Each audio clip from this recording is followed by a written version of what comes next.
მოგესალმებით, მადლობა მოწვევისთვის. ერთის მხრივ მართლაც თითქოს რა საკომენტაროა ეს ამბავი, მაგრამ მეორე მხარე აქვს ამას ყველაფერს, რომ იმ მმართველობის სტილში, რომელსაც ჩვენ ვიმყოფებით, არაფორმალური მმართველობა, სადაც ერთი ადამიანი წყვეტს ყველაფერს, როდესაც ამ ოჯახის წარმომადგენელი სპეციალურად რაღაც განცხადებას აკეთებს და მე არ მგონია, რომ ვინმეს ეჭვიეპარებოდეს იმაში, რომ ეხლა ეს სპონტანურად მოხდა ანამ შეკითხვის დასმა და ანამ პასუხის გაცემა. და ბუნებრივია გარკვეული სიმპტომატური ნიშნების მომცემი არის ეს ჩვენთვის და შესაბამისად კომენტირებაც ღირს ალბათ ამაზე.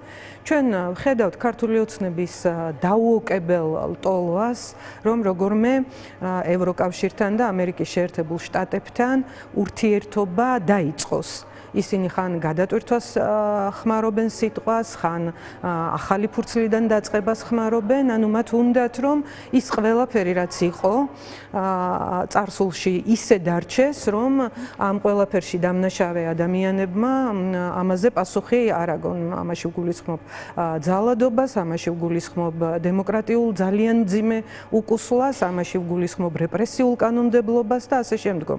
უამრავი რამე შეგვიძლია ჩამოვთვალოთ ამ მიმართულებით. ისინი ხედავენ, რომ მაინც და მაინც ვერ გაირღვა კარგად მათი მხრიდან აი ეს ფარდა, რომელიც თავიანთი ნაბიჯებით ჩამოაფარეს და უпростоრად საქართველოს მომავალს ჩამოუფარეს ეს ფარდა და საქართველოს პერსპექტივას და ამ წუთშიც მათ საქართველოს მომავალი და პერსპექტივა კი არ ადარდებთ. ამ წუთშიც მათ ადარდებთ ისევ თავიანთი ძალაუფლების ბედი და მიხვდნენ, რომ აი ამ ესე ვთქვათ ჯიუტი გაძალიანებული პოზიციით მაინც და მაინც ფონს ვერ გავლენ და იქედან ხედავენ კიდევ უფრო და უფრო მზარდ მოთხოვნებს იმასთან დაკავშირებით, რომ გარკვეული ნაბიჯები მათი მხრიდან უნდა გადაიდგას. ამ ნაბიჯების გადადგმას ამ ნაბიჯების გადადგმას მთელი ქართული საზოგადოება ითხოვს, ხო, მათი მხრიდან ამდენი ხნის განმავლობაში, მაგრამ მათ აწუხებთ ასევე აი ამ რაღაცა ზემოდან მდგომის პოზიციის დათმობა და უკან დახევა და შესაბამისად რაღაცა სხვა ფორმა არჩიეს ამისთვის, რომ შემოეტანათ ახალგაზრდა კაცი, რომლის მიმართაც იმდენი პრეტენზია არ არის საზოგადოებაში, რამდენიც მისი ოჯახის მიმართ და მისი ოჯახისგან ხელდასხმული თანამდებობის პირების მიმართ, მაგრამ აქ ჩნდება ერთი ძალიან მნიშვნელოვანი ამბავი. შიდა მოხმარებისთვის არის თქვენი არა მარტო ალბათ, რა თქმა უნდა, შიდა მოხმარებისთვის ისინი თავიანთ მომხრეებს ეუბნებიან, რომ აი რაღაცა ესეთი ეტაპიც შეიძლება დადგეს და ამას გაგებით უნდა მოეკიდონ. ამ მხრივ არის ერთის მხრივ გარკვეული ალიყური კობახიძესა და იმ ხელისუფლებისათვის, რომელიც ამ ცუდ ამბებს ჩადიოდა, რაც ჩამოვთვალეთ და რასაც აღარ გავიმეორებ და ამავე დროს არის მცდელობა იმისა, რომ ბიძინა ივანიშვილი ისევ მშრალი გამოვიდეს ამ ყველაფრიდან, თითქოს არაფერ შუაში არ არის ადამიანი, რომელიც ყველაფრის სათავეშია, არათუ შუაში და ის ისე ცვლის პრემიერ-მინისტრებს, ისე იჭერს მათ შორის პრემიერ-მინისტრად ორჯერ ნამყოფ ადამიანს მძიმე კორუფციული ფაქტებისთვის, უშიშროების მინისტრს კორუფციისთვის, თავდაცვის მინისტრს იმისთვის, რომ ჯარისკაცებს თურმე საჭმელისა და ტანსაცმლის ფულს პარავდა, უფასო სასადილოებს რომ ფულს პარავდნენ იმ ადამიანებს იჭერს და თითქოს დიდი დაუცხრომელი ბრძოლა მიმდინარეობს კორუფციის წინააღმდეგ. არა და ვინ მოიყვანა ეს ხალხი სათავეში და მე ბერა ივანიშვილს და თუ არა ბერა არ არის ცოტნეა ყველა ახალგაზრდას უსურვებ უკეთეს მომავალს ამ ქვეყანაში და არავითარი გამოჯინების სურვილი არ მაქვს, მაგრამ ცოტნე ივანიშვილს მე ურჩევდი, რომ მამამისს მოკითხოს რატომ არიან მისი თანატოლები, ახალგაზრდები აბსოლუტურად უსამართლო ციხეში ჩაყრილი. ირაკლი მიმინოშვილი რატო ზის ციხეში, თოკო გოშაძე რატო ზის ციხეში, ნიკა ჯავახიშვილი, ზვიად ცეცხლაძე რატო სხედან ციხეებში. მათ პატარა გიორგი გორგოძე, რომელზეც ყველას გული გვიჩუყდება ხომ, რომ ხედავთ ხოლმე ეკრანზე. რატომ სხედან ეს ადამიანები, მისი თანატოლები ციხეში, მათე დევიძე რატოზის ციხეში, რეზიკო კიკნაძე რატოზის ციხეში? ეს ხო უნდა მოკითხოს საკუთარ მამას.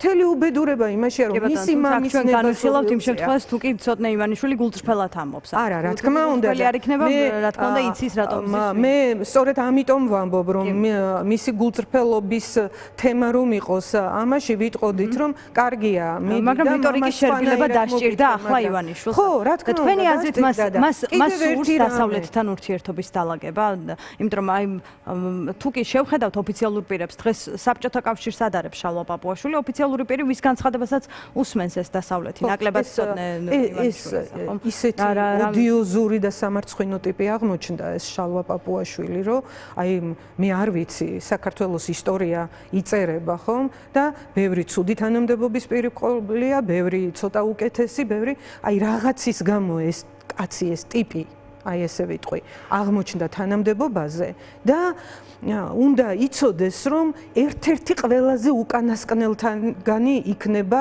როდესაც საქართველოს ისტორიის ეს ფურცელი ჩაივლის, იმდენად ამაზრზენი არის მისი საქციელი და იმდენად ამაზრზენი არის მისი რიტორიკა და იმდენად დამაზიანებელი არის ეს რიტორიკა საქართველოს სახელმწიფოებრივი ინტერესებისათვის და მან ეს იცის ძალიან კარგად და ამიტომ არის მისი საქციელი ასე ამაზრზენი, რომ ის ამ ყველაფერს აზიანებს, მაგრამ მას პერსონალური ინტერესები აქვს, ის დავალებებს ასრულებს და შუბლიც არ ეჭმუხნება, თუმცა კი აქვს შეჭმუხნული.